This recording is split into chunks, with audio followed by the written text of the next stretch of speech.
A number of years ago, a colleague of mine, Ruth Lummox, rewrote today's gospel reading to allow us to enter into the conversations and the wonderings that are posed there. So I want to start today by sharing that with you so that we can hear from a new perspective those questions that Jesus has for us.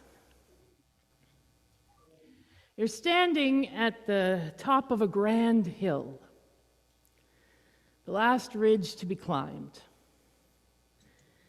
Lungs heaving with exertion, you gasp for air, and suddenly there it is, laid out before you.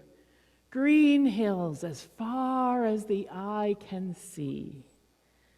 And nestled in the valley, thriving, sprawling, Caesarea Philippi, your destination. An easy downhill path, and evening will find you reclining at the table, savoring the aroma of fresh bread and local delicacies. The faint tang of sea air surges into your nostrils. The air is so clear, the atmosphere so rare, the view so spectacular. It's as if suddenly you can see, not just with your eyes, but with your whole being. And everything, all the sweat from the climb, the struggles, the bruised feet, hands cut from clinging to jagged rocks, it's all worth it. You're literally on top of the world. Your soul surges up with the flight of the gulls, swooping higher and higher on the updrafts until they become one with the drifting clouds. You want to shout from the hills and laugh at the echoes ringing through the stony crags. You are the Messiah, God's anointed one. Drunk on the high altitude, Peter has had a flash of insight. And you know in your heart, he's got something there. Even with Jesus' quick warning not to tell anyone that. You know, not just with your mind, but with your whole being, and your blood pulses with the glory and the wonder of it all. Not that it was always so clear. Rather like that steep climb up the winding, dusty road from Bethsaida that brought you to this hilltop. Hardly a road at all, really, more of a goat path, wandering around ravines, jumping from rock to rock, sending tiny avalanches of loose pebbles and plumes of dust on those who followed. All you could see then was the feet in front of the person in front of you, sweat dripping from the end of your nose. And if it wasn't enough just concentrating on the path, Jesus began asking questions. Who do others say that I am? And what did he mean by that? No one would look up, hoping he was talking to someone else. Surely Jesus hadn't forgotten the debate with the Pharisees already. They had several words to say about who they thought Jesus was, but you couldn't say that to Jesus, not to his face anyway. What did he want? Really, who do others say that I am? And finally, someone grunted from, further down the hill. Well, John the Baptist. From further up, a voice drifted back. Maybe Elijah. And pulling yourself up to the next ledge, you responded, some people say one of the prophets. And in that moment of inattention, your foot slipped sideways with a burst of pain that shot through your ankle, and more stones bouncing away to harass those behind you. Stupid place to have a discussion. And dangerous, too. But you knew it was not too much longer, and it would be all downhill to Philippi. The thought brought a new surge of energy to your weary limbs. City of many delights. Sights and sounds from all over the known world, a city of Gentiles and foreigners with temples to every god imaginable. But who do you say that I am? Jesus' question jerks your daydream back to reality. Well, really, Jesus, need you ask? Who else would follow you up this, pardon the expression, God-forsaken slope to head even further away from home to who knows where?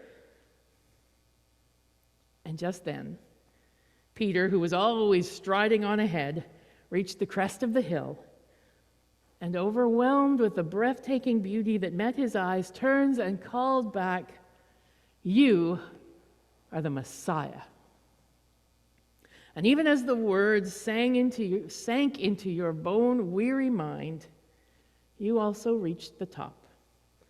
And with the first gulp of salt air and glimpse of the sea sparkling in the distance, you knew he was right. You stand on the crest of that hill, and it's all worth it.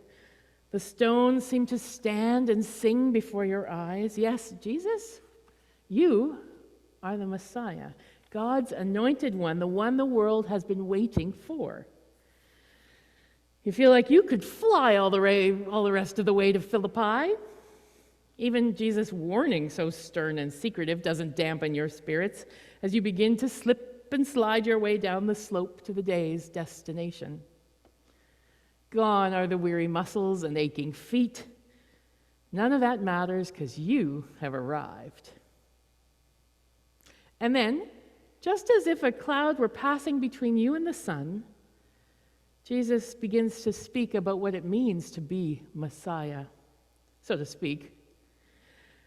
He speaks of suffering and rejection and execution. Well, why does he have to ruin every moment of inspiration? Can't we just celebrate our accomplishments for just a moment? Yes, there's a long way to go, and sure, there are difficult things ahead, but why is he shouting so plainly for all to hear if it's supposed to be such a secret anyway?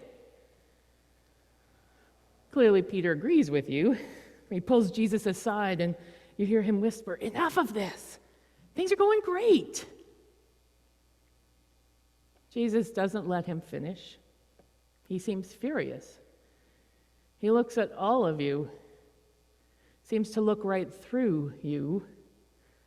Says, "Who says things are going great? God or you? Get behind me, Satan. You don't get it, even yet. How can you not understand this? If any of you want to become my followers, let them take up their cross and follow. But if you're going to protect yourself and your life, it's over already." You are setting your minds on not divine things, but human things. You would send us on other paths of success than God's. I'm telling you, those who lose their life for my sake and the sake of the gospel are the ones who will save it. What? He is right. You do not understand. Just when you thought you did, when you thought you had it made, and life seemed like this downhill rush to a tantalizing reward, suddenly Jesus turns it all upside down again, and you're still heading uphill, always uphill. And for a moment, you just stop, not sure which direction you're supposed to go. This is the path of discipleship, a road full of questions and many directions. In today's story, the first question is easy. Who do others say that I am? What are people saying about me? We've all asked that question at some time or another. We kind of want to know what other people think of us. We want to know that others like us. Psychology calls it external validation. Politics calls it opinion polls. I'm sure many of us have had phone calls from various parties during this federal election asking us where our allegiance stands at present. And we know that if we live according to others' opinions and expectations, it will drive us crazy. But that doesn't mean we don't do it. We know of those whose Hollywood lives have been changed by others who are clamoring for them, praising them.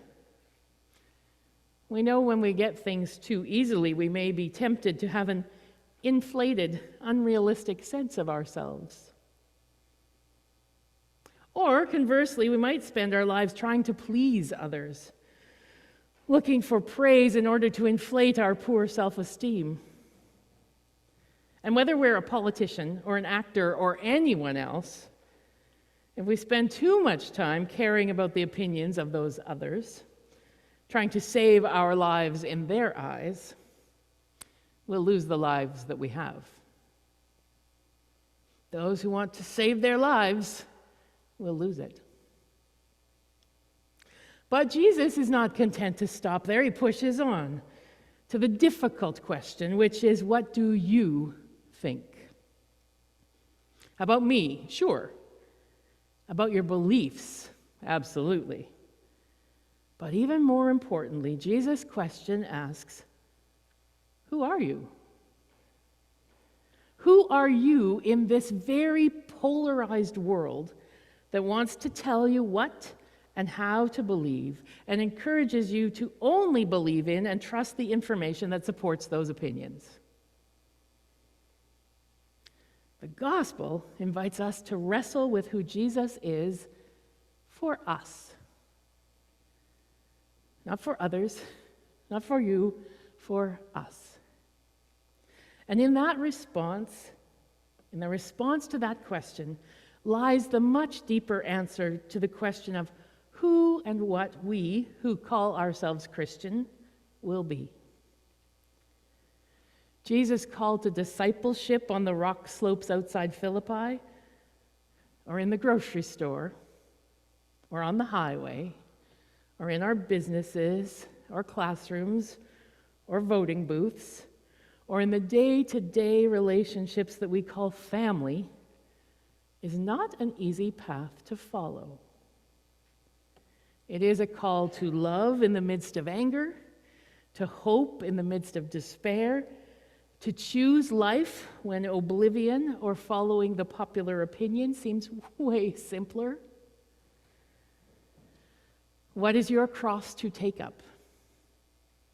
What shall we give in return for our lives? Each of us will have our own answer to that question. And the answer is just the beginning of a bigger journey, as Peter certainly found out. Rather than being the goal, the answers open up more questions and directions for us to follow. And although that may often feel like it's uphill once again, that's actually good news. Because it is in those questions that our lives will find their meaning. And just when we think that all is lost, when we can't take another step up that hill, when life seems too confusing or too hard, there comes a moment, like at the top of a hill, when the sun breaks through the clouds and the crisp autumn wind stirs our soul and we look out to the world and we know that God is with us and we're on a good path. And in that there is strength to rise and walk again, to choose life, to live hope, to follow the way of the Messiah. Amen.